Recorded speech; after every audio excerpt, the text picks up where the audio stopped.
దయచేసి యాకోబు రాసిన పత్రిక 5వ అధ్యాయము 14-15 వచనాలు ధ్యానించుకుని ప్రార్థనలోకి వెళ్దాం. మీలో ఎవడైనాను రోగి అయి ఉన్నాడా? అతడు సంఘపు పెద్దలను పిలువవలెను. వారు ప్రభు నామమున అతనికి నూనె రాసి అతని కొరకు ప్రార్థన చేయవలెను. ఇక్కడ యాకోబు విశ్వాసుల్లో సైతం, సంఘములో సైతము కొన్ని సందర్భాల్లో మనమందరం కూడా అనారోగ్యానికి గురవుతూ ఉంటాం. భౌతికంగానే అనారోగ్యానికి గురవుతూ ఉంటాం. అయితే అప్పుడు వెంటనే చేయవలసింది ఏంటంటే సంఘపు పెద్దలను ఏం చేయాలి? పిలవాలి. అరే ఈ రోజుల్లో వెంటనే ఫోన్ చేస్తున్నారు, ప్రార్థన చేసుకుంటున్నాం. ఈరోజు టెక్నాలజీ అనేది ఎక్కువైంది. దూర ప్రాంతాల నుంచి కూడా చేస్తున్నారు. ఏదో రకంగా దేవుడు ఆలకించి అనేకులను ఆదరిస్తున్నాడు, స్వస్థపరుస్తున్నాడు. ఆ విధంగా సో పద్ధతి ఈ విధంగా సంఘంలో ఎలా ఉంది? ఏం చేయాలి? రోగి మీలో ఈనాడు ఏంటంటే ఈ బయట సంఘాల్లో ఏం చేస్తున్నారంటే వాళ్ళ పేరు ప్రఖ్యాతుల కొరకు ఈ పద్ధతిని పాటించకుండా ఏదేదో చేస్తూ బయట అద్భుతాలు చేసినట్లుగా చూపిస్తూ ఆ విధంగా చేస్తున్నారు. అయితే ఇక్కడ ఉన్న క్రమం ఏంటంటే ఎప్పుడూ కూడా మనం ఏది చేసినప్పటికీ వాక్యం యొక్క క్రమంలోనే చేయాలి. అది దైవికంగా ఆ దేవుడు ఏం చేస్తాడంటే దాన్ని అంగీకరించి చేస్తాడు. లేఖనాన్ని అనుసరించి అడుగుతున్నాం కనుక ప్రభువా నీవు మాకు జవాబు ఇవ్వమని అడిగే అధికారం కూడా మనకి ఉంటుంది. సో ప్రతి విషయంలో కూడా, ప్రతి సమస్యలో కూడా లేఖనము మనకి తెలియజేస్తుంది. లేఖనాల్లో దేవుడు ముందుగానే ఏది ఎలా చేయాలనేది అలా చేయాలి. కాబట్టి పెద్దలు ప్రార్థన చేస్తారు. నేటి దినాల్లో చాలామంది విశ్వాసాన్ని కోల్పోయి ఫస్ట్ ఎవరికి చెప్పకుండా చేయకుండా ఈ హాస్పిటల్కి ఆ హాస్పిటల్కి తిరుగుతున్నారు అన్నమాట. ఓకే, సో ముందు ప్రార్థన చేసుకోవాలి, తర్వాత ఏం చేయాలి? చూడాలి. అక్కడికి కూడా అవసరమైతే చూడాలి. కొన్ని ఈ దినాల్లో తెలియని ఇన్ఫెక్షన్లు అవి వస్తున్నాయి. కాబట్టి ఏదైనా మంచిది నిర్ధారణ చేసుకుని జాగ్రత్తగా ఉండటం మంచిది. అలా చూడండి, 1 తిమోతి 5:17 చదవండి. 1 తిమోతి 5:17 త్వరగా చదవండి.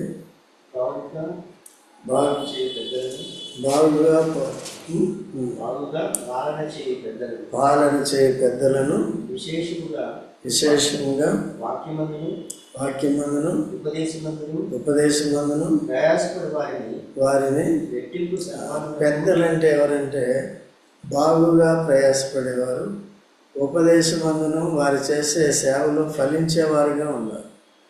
ఎవరంటే వాళ్ళు పెద్దలు కాదు. వీళ్ళ దగ్గరికి వాళ్ళ దగ్గరికి వెళ్ళినప్పుడు లేనిపోని కూడా వస్తాయన్నమాట. కనుక ఆ విధంగా గమనించి చాలా జాగ్రత్తగా ఉండాలి. 1 పేతురు 5:1 కూడా మన పేతురు హెచ్చరిస్తాడు. చూడండి, 1 పేతురు 5వ అధ్యాయము 1వ వచనం.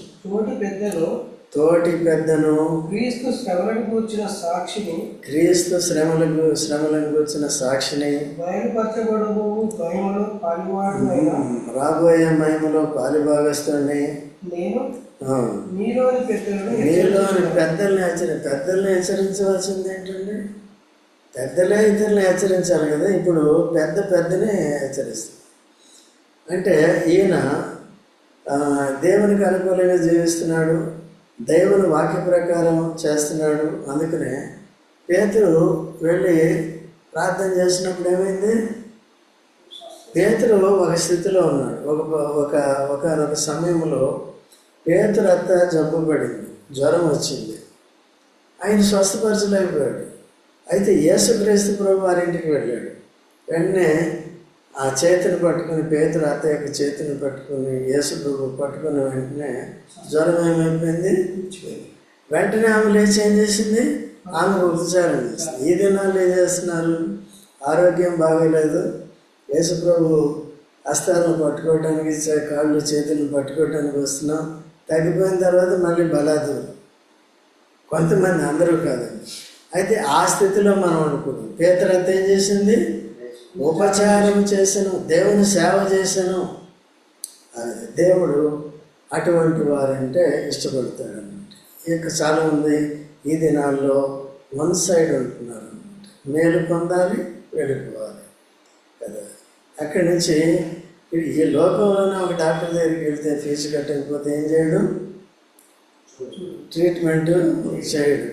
అలాంటిది యేసుక్రీస్తు ప్రభు తన దివ్యమహిమతో, శక్తితో చేస్తూ తాత్కాలికమైన వాటిని, నిత్యమైన వాటిని ఏకంగా తన ప్రాణం పెట్టి అనుగ్రహించినప్పుడు, తాను పొందిన దెబ్బలను బట్టి మనకి స్వస్థత కలుగుతున్నప్పుడు, యుగ యుగాలు ఆయనతో ఉండాలనే బంధం పెట్టుకుని ఆయనకు రుణశలమని ఎరిగి అనుదినము కూడా దేవుని సేవ చేసేది చూసుకోవాలి. ఇక్కడ పెద్దలు కూడా ఎలాగున్నారో గమనించాలి కదండి. సరైన వాడు ఒక పెద్ద ఉంటే చాలు, 10 మంది పెద్దలు అక్కర్లేదు. కాబట్టి పేతురు ఆ దినాల్లో పెద్దలను ఏం చేస్తున్నాడు? హెచ్చరిస్తున్నాడు. అంటే అర్థం ఏంటి? వారి క్రమమైన విధానంలో లేరు. సో అలాగా మనం ఉండకుండా చూసుకోవాలి.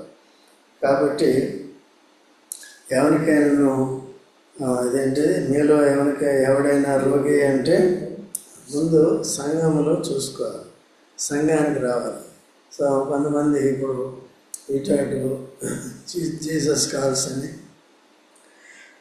ఇంకోటని వ్యక్తులు ఏం చేస్తున్నారంటే, రిజిస్టర్ చేసుకోండి, ఏ టైంలో అయినా మీకు ఇబ్బందులు ఉంటే కాల్ చేయండి అని ఈ నంబర్ ఇస్తున్నారన్నమాట.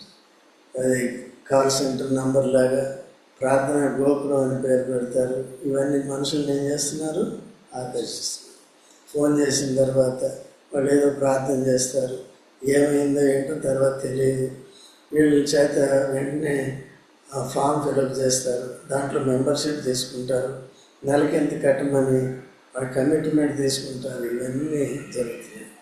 ఇదంతా లౌకికమైన విధానము, డబ్బు సంపాదించే విధానంలోకి చర్చి వెళ్ళిపోయింది. అర్థమైందండి? కాబట్టి దేవుడు ఒక పద్ధతి పెట్టాడు. ఆ పద్ధతిలో దేవుడు మనకి సరిపడా ఇస్తాడు కదా. అందరూ ఇవ్వకపోయినా ఎంతోమంది, కొంతమంది దేవుడు సిద్ధపరుస్తాడు. వాళ్ళకి కావాల్సిన అవసరాలన్నీ ఆర్థికంగా కూడా సంఘంలో తీర్చిపడతాయి. అందుకనే ఇటు అటు చూడవలసిన పని లేదు. కనుక ఆ విధంగా మనం దేవుని మీద ఆధారపడి వాక్యానుసారంగా మనం జీవిస్తున్నామో లేదనేది, ఆధారపడుతున్నామో లేదనేది చెప్పాలి. కాబట్టి గుర్తుపెట్టుకోవాలి. కనుక అతడు సంఘపు పెద్దలను పిలవలేను. పెద్దలు ఎలాగ ఉండాలి? సరిగ్గా ఉండాలి. కాబట్టి సంఘపు పెద్దలు సరిగ్గా లేకపోతే మనం ప్రార్థన చేయాలి. సో సంఘం కూడా ఒకరికొకరు ఏం చేయాలి? ప్రార్థన చేసుకోవాలి. తర్వాత వారు ప్రభు నామమును బట్టి అతను నూనె రాసి అతని కొరకు ఏం చేయాలి? ప్రార్థన చేయాలి. ఎక్కువ మంది ఉన్నప్పుడు యేసుక్రీస్తు ప్రభు కూడా అట్లా చేశాడు. చూడండి, మార్కు సువార్త 6:13. మార్కు సువార్త 6:13 చూడండి. అనేక దయ్యములు వెళ్ళగొట్టచ్చు, నూనె రాచి అనేక రోగులను స్వస్థపరచుచుండేది. చుండరి వీళ్ళు కదా అపోస్తలు. ఎట్లా చేశారు వీళ్ళు అపోస్తలు?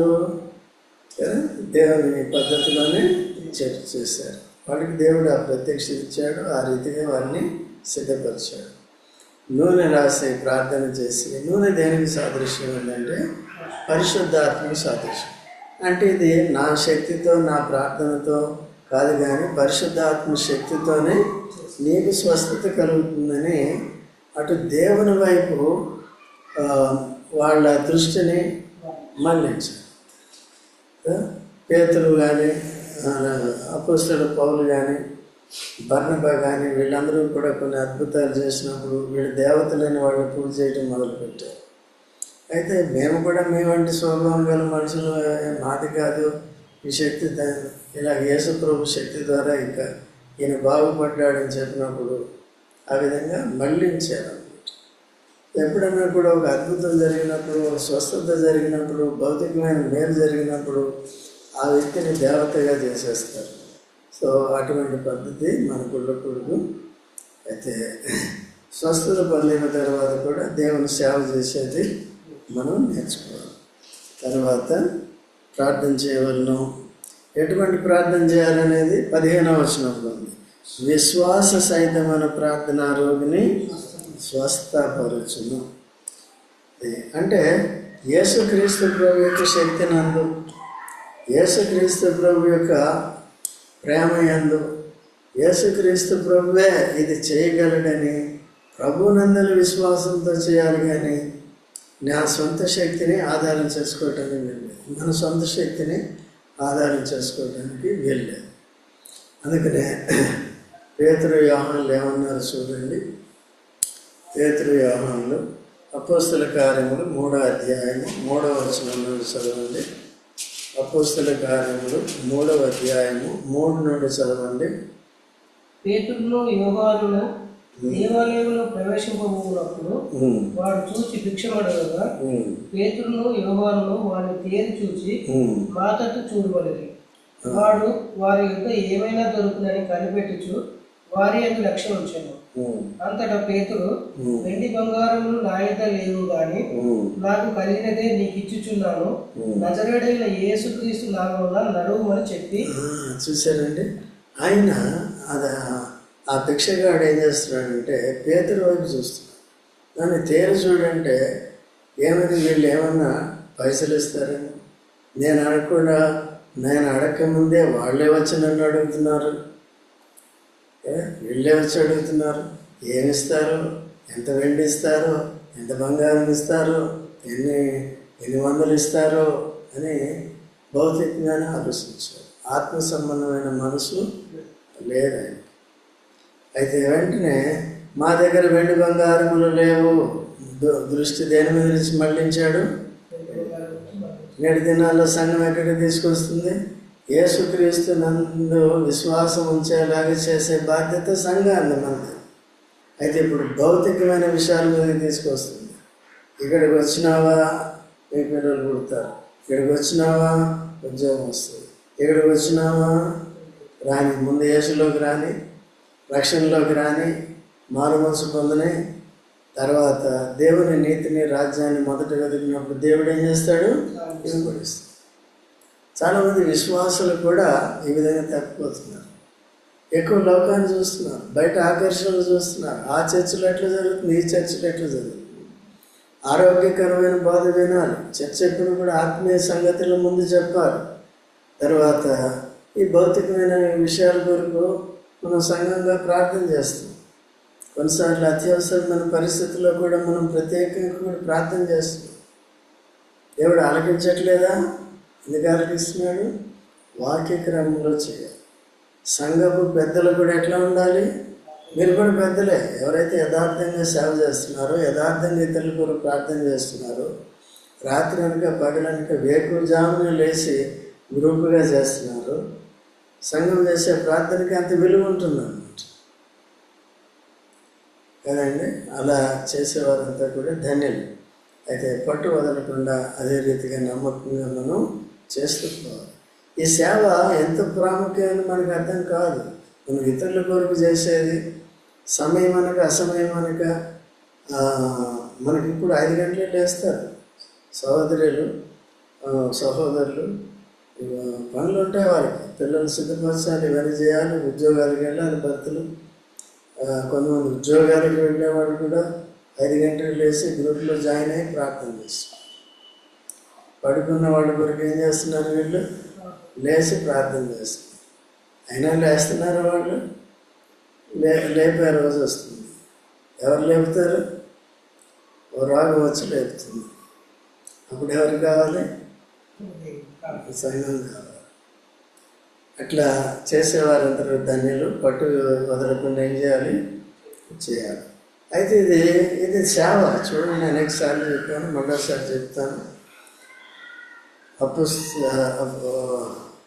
అపోస్తల కార్యములు కాదు, లూకాసు వార్త 2వ అధ్యాయము 35వ వచనం చదవండి.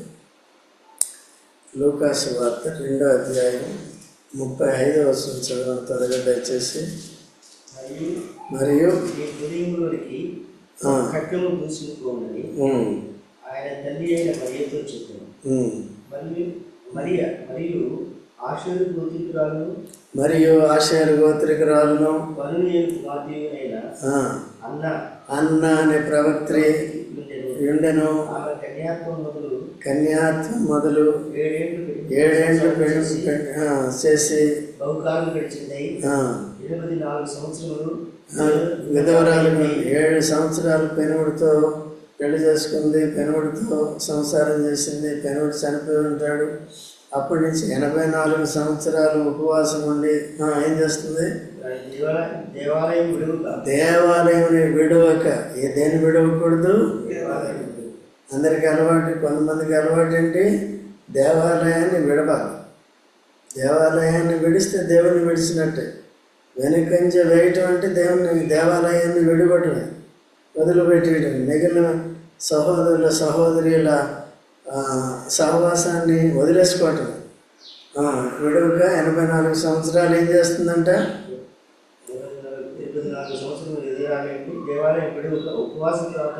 ఉపవాస ప్రార్థనలతో రేయింబగళ్ళు సేవ చేయుచుండెను. చూసు, ఎందుకు సేవ చేస్తుంది? ఎందుకు ప్రార్థన చేస్తుంది ఉపవాసంతో? యేసుక్రీస్తు ప్రభు మొదటిసారిగా రావాలి, ఇశ్రాయేలు రక్షణ కొరకు రావాలి అని ప్రార్థన చేస్తుంది. కాబట్టి మొదటి రాకడి కొరకు ఆమె ప్రార్థన చేసింది అనమాట. తనతో పాటు ఉన్న సిమియోను యాజకుడు కూడా ఏం చేశాడంటే తాను కూడా యేసు ప్రభు రాకడి కొరకు కనిపెడుతుంది. అందుకనే దేవాలయంలో మొట్టమొదటి దర్శనం వారిద్దరికే కలిగింది. 8వ రోజున సున్నతి చేయటానికి, ప్రతిష్ఠించడానికి తీసుకుని వచ్చారు యేసు ప్రభు శిష్యుడు. అప్పుడు ఆయన ఎత్తుకుని, నాదా నా కోరిక తీరింది, నేను రక్షణ నా కనులారా నేను నా చేతుల్లో చూశాను అని దేవుని స్తుతించారు. రెండోది, ఈమె కూడా ఆయన రాకడి కొరకు ప్రార్థన చేస్తుంది. 84 సంవత్సరాలు దీర్ఘ ప్రార్థనలు చేస్తుంది, రాత్రి పగలు చేస్తుంది, తినక ఉపవాస ప్రార్థనలతో చేస్తుంది. తన శరీరం గురించి, తన ఆరోగ్యం గురించి ఏమాత్రం తాను ఆలోచించలేదు. కానీ యూదులందరూ కూడా రక్షణ పొందాలని, శిక్షావిధులను తప్పించబడాలని ఆ విధంగా శ్రద్ధగా చేస్తూ మనం కూడా 2వ రాకడి కొరకు చేయాలి. నీ రాజ్యం వచ్చుగాక అంటే యేసుప్రభు రాకడ వచ్చునుగాక ప్రార్థన. వచ్చేటప్పుడు ఏం చేయాలి? మనము మన ఇంటి వారు సిద్ధపడాలి. లోకంలోని వారు అనేకులు మారుమనసు పొందాలి, యేసుని నమ్ముకోవాలి. ఈ బాధ్యత అంతా ఎవరి మీద ఉందండి? అందుకనే దీర్ఘాయువు ఇస్తాడు దేవుడికి. ఆమెకి 84 సంవత్సరాలు సేవా జీవితం ఇచ్చాడు. ఎందుకు? దైవ చిత్తానుసారంగా ప్రార్థన చేస్తుంది, ఇతరుల కొరకు ప్రార్థన చేస్తుంది, తన శరీరాన్ని, తన ఆరోగ్యాన్ని ఏమాత్రం మనసులో పెట్టుకోవట్లేదు. సో దీన్ని ఏమంటారంటే దేవుని సేవ. ప్రార్థన అంటే దేవుని సేవ. ఓకే అండి. చాలామంది వాక్యపరిచయం కూడా తప్పులు చేస్తే దెబ్బలు పడతాయి, తప్పులు చెప్తే ఏమవుతాయి? అట్లా లేదు. అందుకనే మీరు చెప్పేవాళ్ళు కరెక్ట్గా చెప్తున్నారు, ఆ విధంగా దాన్ని చాలా వరకు పాటిస్తున్నారు. మనం కూడా ఆ విధంగా వినేవారందరూ కూడా ఏం చేయాలి? దాన్ని పాటించేవారుగా, సరిదిద్దుకునేవారుగా, ప్రవర్తన మారేటట్టుగా ఉండాలి. సో కాబట్టి ఎటువంటి ప్రార్థన చేయాలి? ఇప్పుడు అన్న ఎటువంటి ప్రార్థన చేసింది? శ్వాస సంబంధమైన ప్రార్థన చేసింది. విశ్వాసంతో చేసినప్పుడు ఏం చేయాలంటే నిరీక్షణ అనేది ఉంటుంది. నిరీక్షణ తప్పక దేవుడు ఏం చేస్తాడు? కార్యము చేస్తాడు. సో అటువంటి విశ్వాసంతో మనం చేయాలి. దేవుడు ఇంతవరకు చేయటానికి సహాయపడుతున్నాడు కనుక అదే విధంగా మనం నడుచుకోవాలి. అందరిలోనే ఒకవేళ ఇంత విశ్వాసం ఉండకపోవచ్చు, కానీ అందుకనే సంఘంలో మనం అంతా కలిసి ఇద్దరిద్దరుగా, ముగ్గురుగా, 5గురుగా, కొంతమందిగా కలిసి ప్రార్థన చేసినప్పుడు విశ్వాసమైన ప్రార్థనకి ఏమొస్తుంది? జవాబు వస్తుంది. ఈ సంఘం ఉన్నప్పుడు ఏమవుతుందంటే ఒక వ్యక్తికి ఘనత రాకుండా ఉంటుందన్నమాట. ఇద్దరు కలిసి చేసినప్పుడు నేనే చేశాను ఈమె బాగుపడిందని చెప్పడానికి వీళ్ళు ఎవరు చేశాం? పార్ట్నర్షిప్.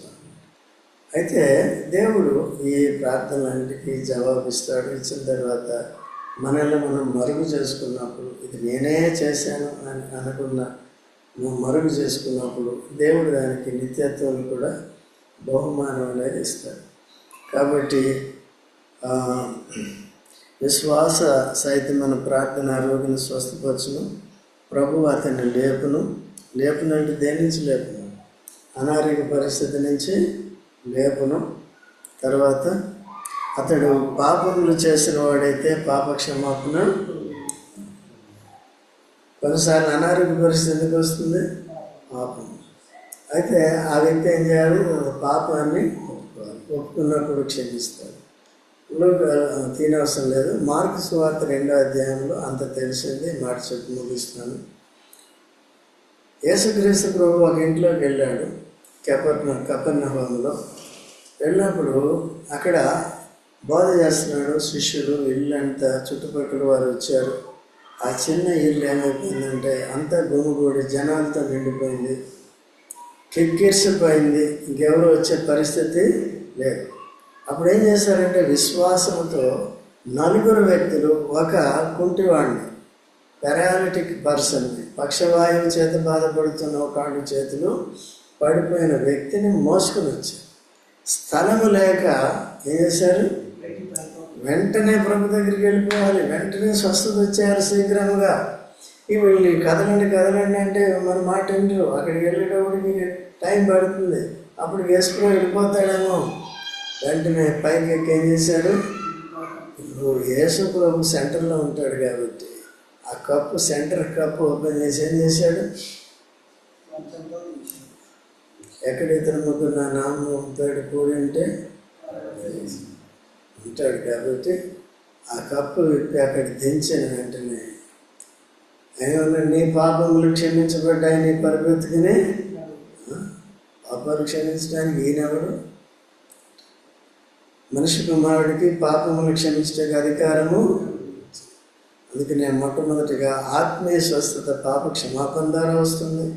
ఆత్మరక్షణ పాప క్షమాపణ ద్వారా వస్తుంది. క్షమాపణ పొందిన తర్వాత రెండవది కూడా దేవుడు భౌతిక స్వస్థత ఎవరికి ఇవ్వాలో వారికి ఇస్తూ ఉంటారు. ఏమాత్రం కాఠిన్యత ఉన్నప్పటికీ కొన్ని రోజులు అలాగే పరీక్షిస్తూ ఉంటారు. అర్థమవుతుందండి? వెంటనే ఆ వ్యక్తి పాపాలు క్షమించబడ్డాయి, తిరిగి లేచి ఆయన పరుపు ఎత్తుకుని వెళ్ళాడు.